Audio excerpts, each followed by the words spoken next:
खुलुमबाय जों मोनसे गोनां खौरांखौ लानानै दिनै जों हरखाबै जोङो प्रेस मिडियायाव जों फैदों बाथ्राया जाहैबाय जोबोद सिरियास बड'लेण्ड इउनिभारसिटि बड'लेण्ड मुलुगसोलोंसालि बिथांमोना डिग्री 6 सेमिस्टारनि रिजाल्टखौ दाबो होआखै जायनि थाखाय गोबां फरायसाफोरा एडमिशननि बेलायाव गोबां माने गाज्रि थासारिजों मोगा-मोगि जादों गोबां स्टुडेन्टआनो बाहेराव जायफोर मोजां स्टुडेन्टफोरा बड'लेण्ड इउनिभारसिटिनि आन्डाराव थानाय कलेजनि जायफोर मोजां फरायसाफोर गुबुन गुबुन इउनिभारसिटि बिथांमोना एडमिशन लाहैनो सानदोंमोन बड'लेण्ड इउनिभारसिटिया डिग्री 6 सेमिस्टारनि रिजाल्टखौ होयैनि थाखायनो गोबां फरायसाफोरा गोबां इउनिभारसिटियाव एडमिशन लानायनिफ्राय बिथांमोना गोजानाव थानो गोनां जादों आरो बे रिजाल्ट होयैखौ लानानै दुलाराय बर' फरायसा आफादा बड'लेण्ड इउनिभारसिटिनि examination controller deputy examination controller बिथांखौ जों गोबां खेब जों बिथांमोनखौ जोङो लोगो हमनानै सावरायदों बड'लेण्ड इउनिभारसिटिनि डिग्रीनि 6 सेमिस्टारनि रिजाल्टखौ थाबैनो होनांगौ होननानै आरो बिथांमोना जोंनि गले गले खावलायनायाव दायो बिथांमोना रिजाल्टखौ होनो थाखाय साखाफारा जादों आरो जों दुलाराय बर' फरायसा आफादनिफ्राय 15 आगस्टनि आगोलावनो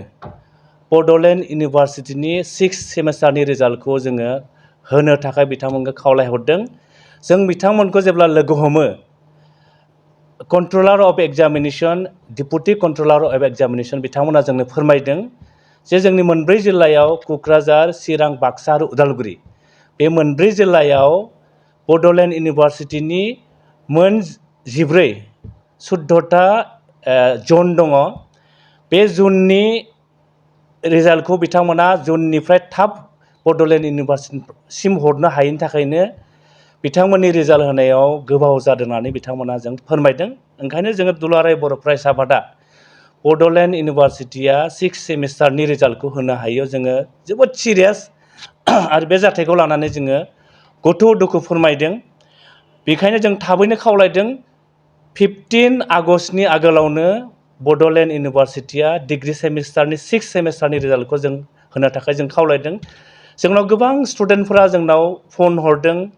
जेंनाखौ सुस्रांनो थाखाय जोङो नारसिन हरदों जोंनाव एग्जाम्पल दङ मैयासो जालांनाय कटन इउनिभारसिटियाव टंलानि सानै फरायसा मोजां फरायसा सासेया जाहैबाय जोंसार नार्जारी इंलिश डिपार्टमेन्टनि आरो सासेया जाहैबाय जोंमासार नार्जारी टंला कलेजनि इंलिश डिपार्टमेन्टनि आरो सासेया जाहैबाय बिरगोस्रि बर' इक'नमिक्स डिपार्टमेन्टनि बिथांमोना कटन इउनिभारसिटियाव एप्लाइ खालामदोंमोन आरो बिथांमोना 6 सेमिस्टारनि रिजाल्ट हैनो थाखाय बिथांमोना मैया एडमिशननिफ्राय गोजानाव थानो गोनां जादों आरो बिथांमोना आं एग्जाम्पलल'सो होदों गोबां हाजार फरायसाया बाहेरायाव फरायनो थाखाय गोरों फरायसाफोरा बाहेरायाव फरायनो थाखाय बिथांमोना एप्लाइ खालामदोंमोन एन्ट्रेन्सआव बिथांमोना क्वालिफाइ जादों नाथाय 6 सेमिस्टारनि रिजाल्ट हैनो थाखायनो बिथांमोना एडमिशननिफ्राय गोजानाव थानो गोनां जादों ओंखायनो दुलाराय बर' फरायसा आफादा बड'लेण्ड इउनिभारसिटिनि 6 सेमिस्टारनि रिजाल्टखौ थाबैनो 15 आगस्टनि आगोलाव होनानै जोंनि मोजां फरायसाफोरखौ बिथांमोननि जिउ दानायाव बिथांमोननि इयुननि जिउ दानायाव बिथांमोनखौ साफा सुबुं सम्पद दानायाव हेल्प होनो थाखाय मदद होनो थाखाय जों दुलाराय बर' फरायसा आफादनिफ्राय बड'लेण्ड इउनिभारसिटिनि गासै बिबानगिरि बिथांमोनखौ जों खावलायहरबाय जों जेब्ला कन्ट्रलार अफ एग्जामिनेशन ओमफ्राय deputy controller of examination Bodoland इउनिभारसिटिनि रिजाल्ट होयैखौ लानानै जोङो खनले जों लोगो हमदों बिथांमोना मोनसे बाथ्राखौल' जोंनो फोरमायो जे जोंहा 14 जुन दङ बे 14 जुननि जायफोरखौ बिथांमोना रिजाल्टनि थाखाय बिथांमोनखौ मार्क्सखौ एन्ट्रि खालामनो थाखाय बिथांमोनखौ दायित्व होयो